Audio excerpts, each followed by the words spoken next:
अस्सलाम वालेकुम, welcome back to my channel. आज एडोब फोटोशॉप की क्लास नंबर 20 है, 2020। और आज का हमारा टॉपिक है पैटर्न्स। पैटर्न्स और टेक्सचर क्या हैं, दोनों सिमिलर ही होते हैं वैसे तो। So let's start.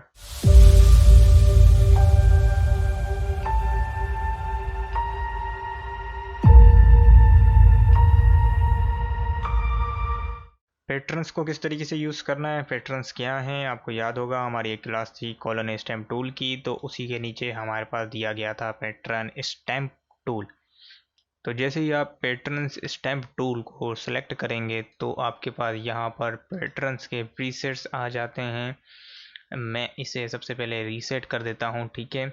इसको रीसेट कर दिया है मैंने, और यहाँ पर आपके पास आ रहे हैं कुछ डिफ़ॉल्ट प्रीसेट्स। इनको किस तरीके से यूज़ करना है, सिंपली आप सेलेक्ट करेंगे जिस तरीके से हमारी पिछली क्लास ग्रेडियंट की थी, तो ग्रेडियंट में भी हमारे पास कुछ डिफ़ॉल्ट प्रीसेट दिए गए थे। तो सबसे पहला जो है हमारा वो है डायगोनल लाइंस का 1 मेगापिक्सल, सॉरी पिक्सल्स का 1 लाइन पिक्सल का जो है ये इन्होंने डायगोनल लाइन दी हुई है, बिल्कुल बारीक लाइन होती है। मैं इसे अगर बनाना शुरू करूं, आप अपने जो ब्रश की सेटिंग है वो सेम ही है जैसे ब्रश की सेटिंग होती है, ठीक है, ओपेसिटी फ्लो वगैरह, ठीक है। तो अगर मैं यहाँ से ये बनाऊँ हूँ तो ये बहुत बारीक डायगोनल लाइंस आ रही हैं। इसे हम जूम करें तो आपको नज़र आएगी, अदरवाइज़ तो यहाँ से तो कंट्रोल ज़ीरो पे आपको ये बिल्कुल जिस तरीके से कलर होता है वो लग रहा है, ठीक है।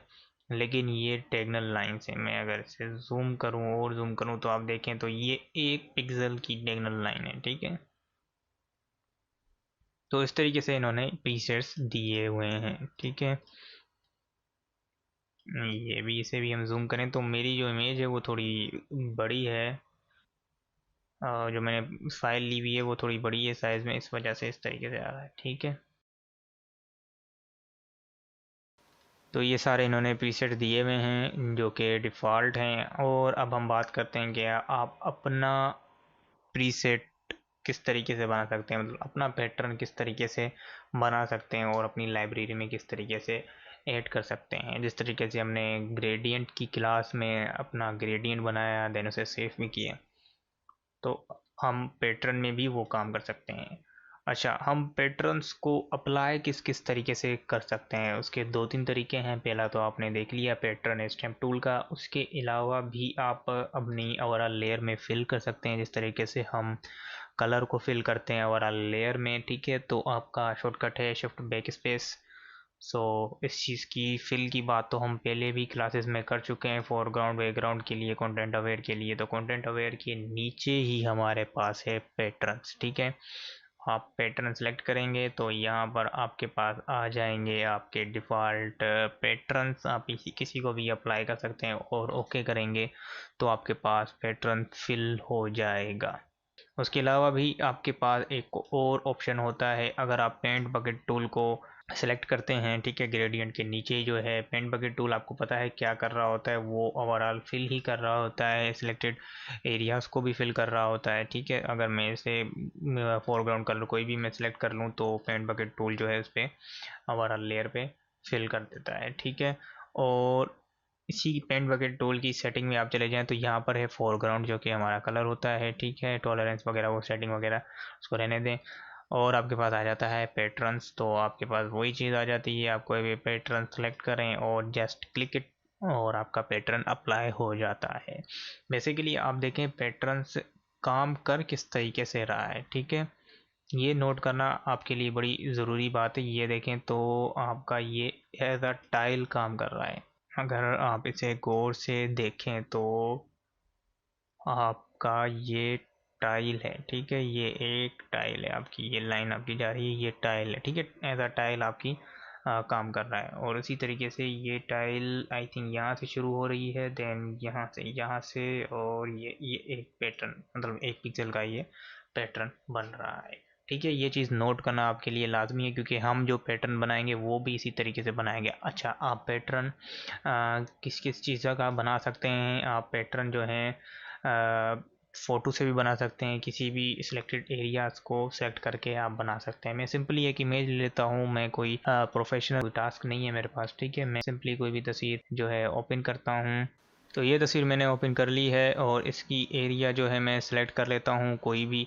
सिंपली मैं ये एरिया सेलेक्ट कर लेता हूँ। ये भी बहुत बड़ा है उसके इमेज के हिसाब से, क्योंकि अगर ये इमेज बड़ी है तो वहाँ पर आपकी इमेज जो है बड़ी आएगी। तो सिंपली आपने एडिट में जाना है। एडिट में जाने के बाद यहाँ पर आपको मिल जाएगा डिफ़ाइन पैटर्न का ऑप्शन। डिफ़ाइन पैटर्न के ऑप्शन को आप क्लिक करेंगे जस्ट, और आप जस्ट ओके कर देंगे तो वापस आ जाएं उस फाइल में, और शिफ्ट बैक स्पेस करें और यहाँ पर आपको मिल जाएगा आपका अपना प्रीसेट। ठीक है, मैं लेयर लेना भूल गया हूँ तो उस बैकग्राउंड में ही अप्लाई हो जाएगा। ठीक है, तो आप देख सकते हैं ये टाइल्स की तरह अप्लाई हो रहा है। ठीक है, तो ये सिंपली ज़ाहिर है तो ये सीमलेस नहीं है। खैर, इसके अलावा आप किस तरीके से प्रीसेट बना सकते हैं, आप अपने जो है शेप से भी बना सकते हैं। आप कोई भी शेप ले लें। छोटे पिक्सेल्स की जो है बनानी पड़ती हैं, छोटे पिक्सेल्स पे जो है आपको ड्राइंग करनी पड़ती है, देन उसको हम डिफ़ाइन कर सकते हैं, क्योंकि आप अभी ये फ़ाइल जो है बहुत बड़ी है। ठीक है, तो आप न्यू लेंगे। न्यू लेने के बाद फॉर एग्जांपल हम 10 बाय 10 पिक्सेल्स की जो है उस पर हम बनाते हैं। ठीक है, 10 बाय 10 पिक्सल पे हम बनाते हैं और इसकी रेजोल्यूशन जो है वो 72 रखते हैं, क्योंकि हम पहले भी इस बारे में बात हो चुकी थी कि हम 72 इसलिए यूज़ करते हैं कि हमें सिर्फ कंप्यूटर पे ही काम करना है, कंप्यूटर स्क्रीन पे ही काम करना है। लेकिन अगर आपने प्रिंट के लिए कोई चीज़ भेजनी है तो हम वो 300 या 700 पे जो है काम करते हैं। Just create. तो आप देखें बिल्कुल ये डॉटेड आ रहा है। मैं कंट्रोल 0 करके फिट टू स्क्रीन कर रहा हूँ। ठीक है, बिल्कुल डॉट आ रहा है, लेकिन कंट्रोल 1 करूँगा तो 100% आपका ये है। ठीक है,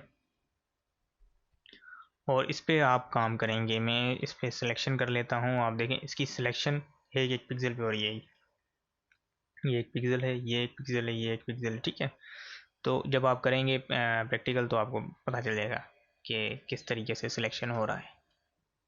तो मैं एक ये सिलेक्शन कर लेता हूँ और न्यू लेयर लेके डिफ़ॉल्ट और अल्ट बैक स्पेस। ठीक है, और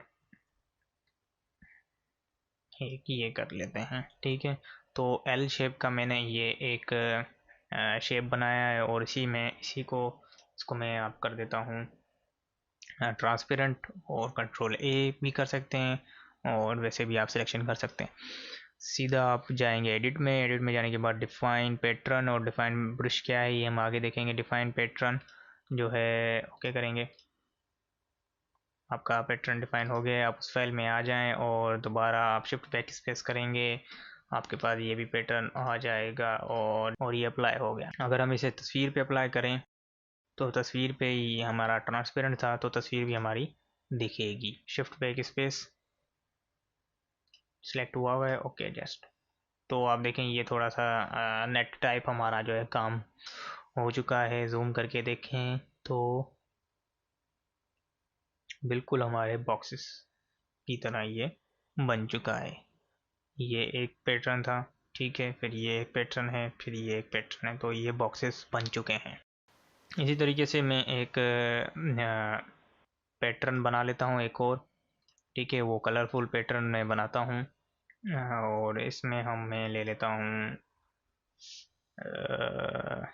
थोड़ा बड़ा साइज़ का मैं ले लेता हूँ। मैं इंचज़ में इसको कन्वर्ट कर लेता हूँ, और 2 बाय 2 का जो है मैं ले लेता हूँ।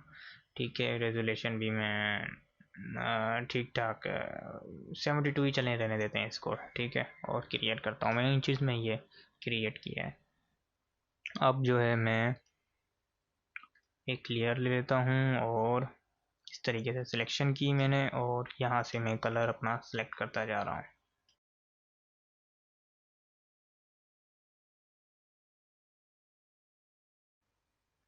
अब मैं इसे कर रहा हूँ क्रॉप।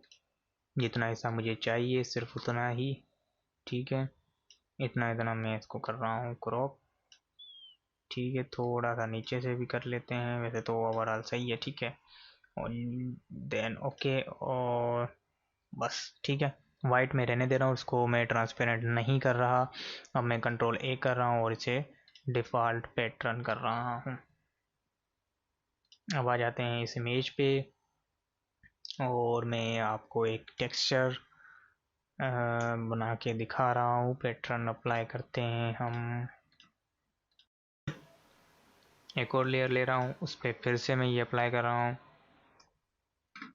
और इसको जो है मैं रोटेट कर रहा हूँ। इस तरीके से करने के बाद मैं अपने ब्लेंडिंग मोड के साथ सेटिंग करूँगा। मल्टीप्लाई पे करके देख लेते हैं कि किस तरीके से आ रहा है, और उसके बाद हम आगे भी चेक कर सकते हैं कि कलर बर्न में किस तरीके से आ रहा है, लीनियर में किस तरीके से आ रहा है, डार्कन में किस तरीके से आ रहा है। तो ये आपका समझे एक टेक्सचर बन चुका है। तो गौर से अगर आप देखें तो ये हमारा जिस तरीके से शेड्स पे होते हैं टेक्सचर हमारे बने हुए, तो ये उस तरीके से बना हुआ है। स्क्रीन पे कर लेते हैं, और यहाँ पर आप मज़ीद जो है कुछ भी करने की ज़रूरत नहीं, सिर्फ आपने अपने ब्लाइंडिंग मोड को देखना है और सिर्फ इस तरीके से आपके टेक्सचर बनते चले जाएंगे।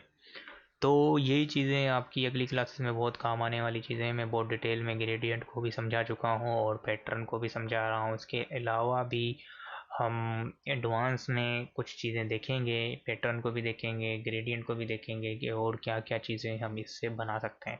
फिल वक्त हमारी बिगनर सीरीज़ की क्लासेस चल रही हैं, तो हम सिर्फ और सिर्फ बेसिक चीज़ों पे ही ध्यान दें तो ज़्यादा बेहतर रहेगा। तो इस तरीके से चीज़ें आप अपनी क्रिएट कर सकते हैं पैटर्न के भी थ्रू, ठीक है। अगर आप कस्टम शेप से कुछ बनाते हैं, यहाँ से कस्टम शेप आप ले लेते हैं कोई भी, फॉर एग्जांपल ये ले लेते हैं, ठीक है। ये वैसे ही मैं एक जनरल सी जो है चीज़ बना रहा हूँ, उसमें कोई इसका कोई सेंस नहीं है वैसे तो।